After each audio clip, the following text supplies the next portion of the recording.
سابق وزیر اعظم عمران خان کی 4 مارچ کو کی گئی اڈیالہ جیل میں وکلا ٹیم سے گفتگو۔ جامع حقانیہ اکوڑا خٹک میں دھماکے کے نتیجے میں مولانا حامد الحق سمیت ساتھیوں کی افسوسناک شہادت کی پرزور مذمت کرتا ہوں۔ اللہ پاک شہداء کے درجات بلند کرے اور لواحقین کو صبر جمیل عطا کرے، آمین۔ پاکستان میں رجیم چینج کے بعد سے دہشت گردی کا ناسور مکمل طور پہ بے قابو ہو چکا ہے۔ خیبر پختونخوا اور بلوچستان میں آئے روز دھماکے اور قیمتی جانوں کا ضیاع ہو رہا ہے۔ خیبر پختونخوا کی عوام نے دہشت گردی کے خلاف بہت زیادہ قربانیاں دی ہیں، گھر گھر جنازے اٹھائے گئے ہیں۔ ابھی امن و امان قائم ہوئے کچھ عرصہ ہی ہوا تھا کہ ناقص پالیسیوں کی بدولت ایک مرتبہ پھر دہشت گردی کا جن بوتل سے باہر آ چکا ہے۔ پاکستان کی عوام اب کسی پرائی جنگ کا ایندھن بننے کو تیار نہیں ہے۔ اس حوالے سے خیبر پختونخوا میں حالیہ دنوں امن مارچ کا انعقاد ہوا، جس کی ہم بھرپور حمایت کرتے ہیں۔ جب عوام خود اپنے حقوق کے تحفظ کی جنگ لڑنا سیکھ لے گی، امن تب ہی ہمارا مقدر بنے گا۔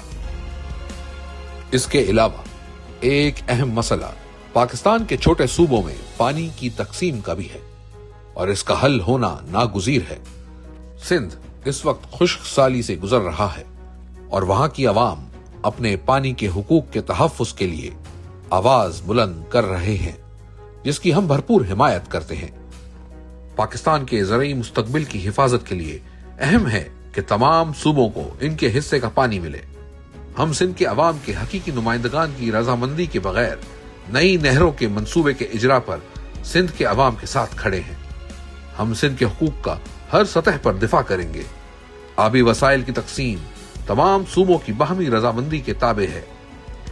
جب تک تمام ادارے اپنے آئینی دائرہ کار میں واپس نہیں جاتے اور ایک عوامی حمایت والی حکومت نہیں آتی، تب تک ملک روز بروز نئے بحرانوں کا شکار ہوتا رہے گا۔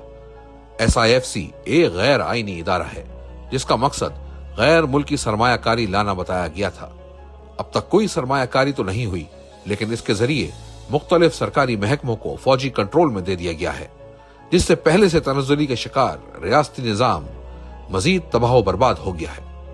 اب مزید آگے بڑھتے ہوئے کسانوں اور نہروں کا مسئلہ بھی کھڑا کر دیا ہے۔